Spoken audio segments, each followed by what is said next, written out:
Hello दोस्तों, नमस्कार। एक बार फिर से आपका स्वागत।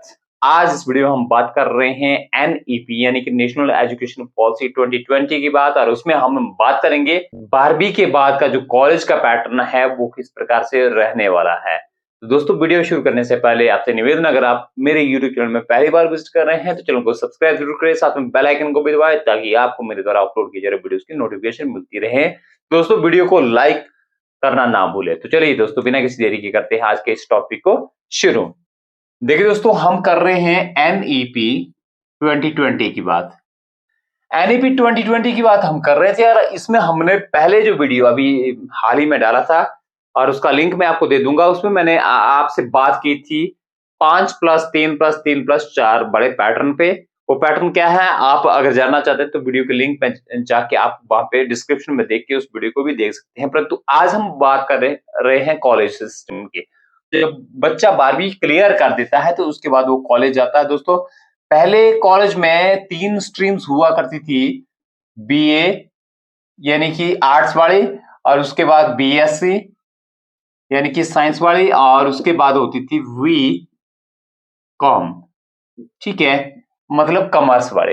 ये 3 स्ट्रीमें पहले होती थी, आर्ट्स, साइंस और कॉमर्स। स्ट्रीमें आज भी रहेगी, परंतु इसमें थोड़ा परिवर्तन कर दिया गया है। जैसे कि मैंने आपको बोला, ये स्ट्रीम्स जो है अब खत्म कर दी गई है 9th से ही। और जब 9th से ही स्ट्रीम खत्म है तो आगे भी जो है अब स्ट्रीम्स खत्म है।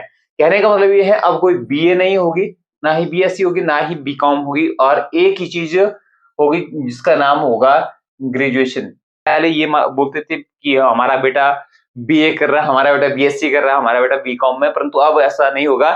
ग्रेजुएशन मतलब हिंदी में अगर हम बात करें तो इसको कहते हैं स्नातक। मतलब अब एक ही डिग्री होगी, वो स्नातक ही होगी। देखिए दोस्तों, अब ये 3 साल की भी होगी और 4 साल की भी जो है हमारी स्नातक होने वाली है, यानी कि ग्रेजुएशन होने वाली है। अब आपको मैं ये बता दूं, सबसे पहले अगर हम बात करें ग्रेजुएशन की 3 साल की, इसमें 3 सालों में पहली साल अगर कंप्लीट करते हैं तो उस स्थिति में उसे जो है ग्रेजुएशन का डिप्लोमा दिया जाएगा स्टूडेंट को। अगर दूसरी साल पूरी करते हैं, पहली साल पूरी करने पे डिप्लोमा, दूसरी साल पूरी करने पे जो है यहाँ पे एक सर्टिफिकेट दिया जाएगा। ओके दोस्तों, और उसके बाद जो तीसरी साल ग्रेजुएशन की होगी उसको पूरा करने पर जो है डिग्री दी जाएगी।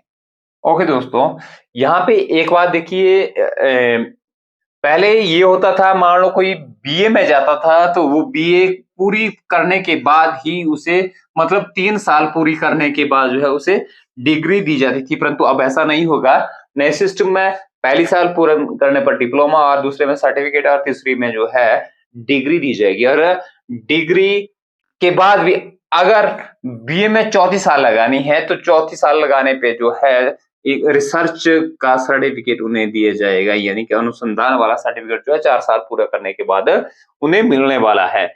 ओके दोस्तों, अगर यहाँ पे एक क्वेश्चन उठता है कि जो जितने भी कॉम्पिटिटिव एग्जाम्स हैं उनके लिए जो है अब बीए 3 साल की होगी या 4 साल की। आपको बता दें दोस्तों, किसी जो भी कॉम्पिटिटिव एग्जाम है उसके लिए हमारे पास ग्रेजुएशन की डिग्री होनी चाहिए। मतलब यहाँ जब आप 3 साल ग्रेजुएशन कर लेते हैं, आपके पास डिग्री ग्रेजुएशन की होती है, तो उस स्थिति में आप किसी भी कॉम्पिटिटिव एग्जाम में एंटर कर सकते हैं, अप्लाई कर सकते हैं। जी हाँ दोस्तों, अब करेंगे हम बात रीस्टार्ट और रिज्यूम के बारे में। 2 शब्द हैं जो जिनके बारे में चर्चा करना काफी जरूरी है। जो रीस्टार्ट होता है ना, ये पहले वाले पैटर्न में थे। हमारा जो आजकल अभी चल रहा है, इसमें क्या होता था, किसी भी जो स्टूडेंट है उसको ग्रेजुएशन पूरी करनी पड़ती है। अगर ग्रेजुएशन वो पूरी नहीं करता है और बाद में दोबारा पढ़ना चाहे तो उसे जो है शुरू से ही, मतलब बीए फर्स्ट ईयर से ही स्टार्ट करना पड़ता था पढ़ना। ठीक है, तो अब क्या होगा दोस्तों, अब जो है कितने भी वर्ष के बाद अगर कोई स्टूडेंट रीअपियर होना चाहते हैं, यानी कि रीस्टार्ट करना चाहता है अपनी पढ़ाई, तो वो उसे रिज्यूम कर सकता है। रिज्यूम का मतलब है दोस्तों, अगर किसी ने जो ग्रेजुएशन की अगर बात करें या बीए की बात मान के चलो, ग्रेजुएशन की बात अगर हम करें तो अगर किसी ने 2 साल लगाए हैं, 2 साल कंप्लीट करने के बाद उसे सर्टिफिकेट मिला हुआ है, ठीक है, अब जो है उसे मान लो 10 साल बाद उसने दोबारा पढ़ना है। अब वो उसको यहाँ पे जाने की वापस नहीं है, डिप्लोमा में जाने की जरूरत नहीं है, जो कि पहले पैटर्न में होता था। अब वो है यहीं से अपनी जो 2 साल के बाद ही अपनी जो पढ़ाई है उसे रिज्यूम कर सकता है, मतलब दोबारा स्टार्ट कर सकता है, और सीधा ही जो 3rd साल है ग्रेजुएशन की उसमें एडमिशन ले सकता है। ठीक है, इसके बाद हम बात करते हैं आगे फिर पोस्ट ग्रेजुएशन। अब जो है एमए, एमकॉम या एमएससी नहीं होगी, सीधा ही पोस्ट ग्रेजुएशन होगा, जिसका नाम क्या होगा? Post graduation. पोस्ट ग्रेजुएशन को हिंदी में स्नातकोत्तर कहते हैं। ठीक है, ओके। स्नातकोत्तर की जो डिग्री मिलने वाली है वो 2 साल की होती हैं, तो उसके लिए जो है 2 साल लगाने पड़ेंगे। सेमेस्टर सिस्टम जो है वो तो आपको पता है अब 9th से ही चलेगा, तो यहाँ पे सेमेस्टर सिस्टम है, उसे 2 साल पोस्ट ग्रेजुएशन की होगी।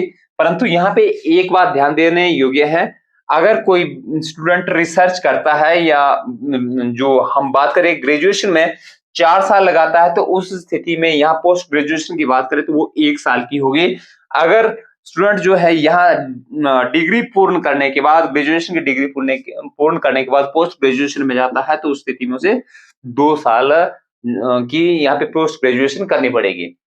यहाँ भी ऐसा ही है, रिज्यूम की बात करें तो बिल्कुल सेम है जैसे कि ग्रेजुएशन में है। मतलब अगर बीच में किसी कारण पढ़ाई छूट जाती है, 10 साल बाद पोस्ट ग्रेजुएशन अगर कोई स्टूडेंट करना चाहता है, तो उस स्थिति में वो अपनी पढ़ाई यहाँ से रिज्यूम कर सकता है। ओके दोस्तों, तो उसके बाद एक चीज आती थी एमफिल की। अब आपको बता दें, जो एमफिल नाम की ये जो डिग्री थी, इसको अब खत्म कर दिया गया है एनईपी 2020 के अनुसार। अब जो है कोई सी विद्यार्थी को एमफिल करने की कोई भी जरूरत नहीं है, तो एमफिल इससे हटा दी गई है। अब हम बात करें पीएचडी की, तो पीएचडी जो डॉक्टर ऑफ फिलॉसफी है, उसमें पीएचडी करने के जो टर्म है या ईयर्स है वो वैसा ही है, 4 साल है। 4 साल में आप जो है डॉक्टरेट की उपाधि प्राप्त कर सकते हैं। इसमें कोई भी परिवर्तन नहीं है। अमूलचूल जो परिवर्तन था वो यहाँ पे ग्रेजुएशन में है और पोस्ट ग्रेजुएशन में। इसमें टेक्निकल पॉइंट ये है, एक रिज्यूम का है, जो आप पढ़ाई अगर किसी कारणवश छूट गए हैं, वो जरूरी पॉइंट है जो डिस्कस करने लायक है। और उसके बाद ये जो टेक्निकल पॉइंट है डिग्री और रिसर्च का, यहाँ पे अभी हमें ये जानना बहुत ही जरूरी है। ओके दोस्तों, तो आज के लिए बस इतना ही। मिलते हैं नए वीडियो में, तब तक के लिए जय हिंद, नमस्कार।